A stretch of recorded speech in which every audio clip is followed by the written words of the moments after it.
Las Vegas Raiders versus Atlanta Falcons reaction. The Raiders versus Falcons game to me seemed like a game that the Raiders, they were favored and they should be favored. But it was one of those games, and I did take the Raiders. Full disclosure to everybody watching this, Falcons fans and Raiders fans, I did take the Raiders in this game. But the Falcons, to me, especially in the second half of the season, they're always a team that plays well in the second half. After they fired Quinn, the defense has just been playing really, really well. And this is a game that I thought would be a trap game for the Raiders. Now, the reason I picked the Raiders is because they just had that tough loss to the Kansas City Chiefs on Sunday Night Football, and I thought, if they'd won that game, I thought they would fall flat and I would take the Falcons. But since they lost, I figured Gruden would have them up. I got to say, all credit to the Atlanta Falcons who won in convincing fashion. And I always say this, if you overlook the Atlanta Falcons, remember, they have amazing weapons in the offense. You can't do that. But everybody is overlooking this defense that has been playing better since Quinn got fired and Raheem Morris has taken over. Let me ask you, Falcons fans watching this, comment below. If there is a scenario where Raheem Morris takes over this team next year, would you be happy with that? And assuming they keep Dirk Cutter in the offense there, would you be happy with that, or do you think they should blow it up? Comment below. Now, Raiders fans, comment below. What the heck happened? To me, I can tell you, again, I'm not taking anything away from the Atlanta Falcons, who dominated this game. But to me, it just looked like the Raiders were not ready to go. It looked like every time I looked at them, I had them on, I think, my second TV. Every time I looked over, it was like Derek Carr was fumbling, or it was a third and somewhat longer, and the offensive line was letting the Atlanta Falcons through. I mean, what was going on, Raiders fans? Give me your impressions, because it was like the Raiders never got off the bus, for crying out loud. That was really a pathetic display. And if you're a Raiders fan, I'm not a Raiders fan, everybody, but if you're a Raiders fan, can you make an argument that this wasn't a pathetic display? They just weren't ready to go. Let me read the numbers for you, okay? The Derek Carr is 22 of 34, and then by the way, the game is still going on. There's right at the 2-minute warning here is 43-6. I called it. I said enough. I'm just going to make the reaction video now. I've seen enough. But Derek Carr, 22 of 34. 215 yards and an interception. Josh Jacobs, please, by the way, Raiders fans, comment below. What happened on the injury? Is that a serious thing? I didn't have the volume on. It did not look good. Looked like a lower left or lower right leg injury on that fumble. Let me know. But Josh Jacobs, 7 carries, 27 yards, 3.9 yards per carry. Now, that's interesting, right? And this is what happens to the Raiders, and it happens very few times, but the Atlanta Falcons did go up by enough in that game where Josh Jacobs did not get the volume that you think he's going to get. Now, Devontae Booker, what happened to him? Only 5 carries. So your top two running backs for the Las Vegas Raiders get 12 carries, and that's because the Atlanta Falcons were getting off the field. The Raiders were in more third and long situations, and the Atlanta Falcons, at the end of that first half, when Derek Carr fumbled, they were looking, I think it was 13-3 at that point. Derek Carr looking to make that 13-6 or potentially, even 13-10 at the end of the half. They were kind of driving. Derek Carr gets hit, gets fumbled after some pressure. Do you blame the offensive line? Do you blame, Carr? Who do you blame? That's not what I'm going to talk about at this point. What I'm going to say is that was it. That was the killer. Atlanta went down, and what did they do? They get a field goal at the end of the half there, whatever it was. Like, that was the time where I thought the quote-unquote the better team in the Raiders would come down, turn the momentum back right before halftime in their favor. And when they didn't do that, I thought, this isn't going to be good. Then they came down. I think they did something similar. And again, Raiders fans, correct me if I'm wrong, if I'm remembering this incorrectly, but I believe the Raiders were driving that first half and turned the ball over, maybe threw a pick or fumbled. Let me go down to the fumble numbers here.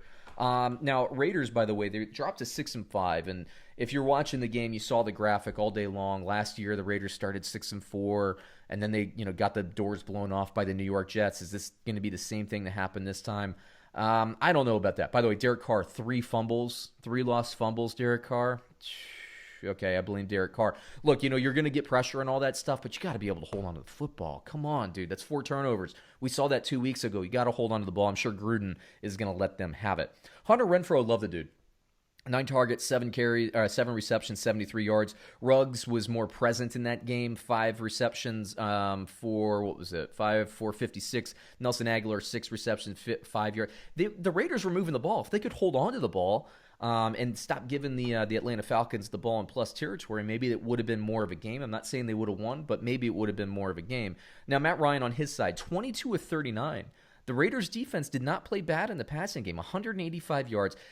Listen to this. The Atlanta Falcons scored 43 points. Matt Ryan threw for 185 yards. If you had told any better out there, Matt Ryan's going to throw for 100, 200 yards in a game where Todd Gurley isn't available, you'd say, okay, Raiders should have a really good shot at winning. Throws for 2 touchdowns, 1 interception. Ito Smith, 12 carries, 65 yards, 5.4 yards per carry. Brian Hill, 13 carries, 55 yards, 4.2 yards per carry. Atlanta pounding the ball, which is not my preferred approach to the Atlanta Falcons, but heck, when you're up like the Atlanta Falcons were, why even go for more passing? Put yourself in position where you could throw interceptions and get the Raiders back in plus territory. Calvin Ridley gives you 6 catches, 50 yards and a touchdown. Hayden Hurst, 4 receptions, 48 yards and a touchdown. Russell Gage, 3 receptions for 34 yards, no touchdowns. Look, the Atlanta Falcons dominated. The Las Vegas Raiders just did not show up, so credit the Atlanta Falcons. Las Vegas Raiders, tell me what needs to change going forward, because look, 6-5, the Patriots now are only 1 game behind, and they have the head-to-head tiebreaker. That's a big deal, as they close the season. I believe the Las Vegas Raiders have a huge game. I think it's week 16 versus the Miami Dolphins. Suddenly, now with that 5th loss, it's not looking great. I don't think 9-7 gets it done. It might for that 7th seed, but the Raiders need to start winning. So Raiders fans, comment below. Tell me how they get in the playoffs. While I'm here, let me just riff for a little bit. Let me pull up this Las Vegas Raiders schedule. So you have at this point now thanks to the victory of the Tennessee Titans over the Indianapolis Colts, you have the Colts now are at 7-4. So you're only 1 game behind the Indianapolis Colts. The Cleveland Browns did hold off the Jacksonville Jaguars. They go to 8-3. So the Cleveland Browns at this point are the 4th seed. The Indianapolis Colts at 7-4 would be the 5 seed. And then Miami Dolphins at 7-4 would be the 6 seed. And maybe there would be a transposition of those other two. Pulling up the Raiders' schedule as we close the year. So they have a get-right game against the New York Jets. Let me tell you something. They better lay the wood on the New York Jets, especially after losing 34-3 last season, as we kept seeing. Then they play the Colts. I don't like that matchup, especially if Jacobs is banged up. The Colts defense, look, Derek Henry did what he did to them today. That is a rare thing. That's a tough matchup for the Colts. Carr is going to have a clean stat sheet and play just a great game at quarterback. The Chargers, that is a winnable game, but it's not a gimme game. The Chargers' offense is very good. The Dolphins, that's a must-win because that could be the playoff seed, the 7th seed right there between those two teams. That's a must-win. And then they have the Broncos to close out the year. Can't overlook the Broncos. So the schedule, I actually like them.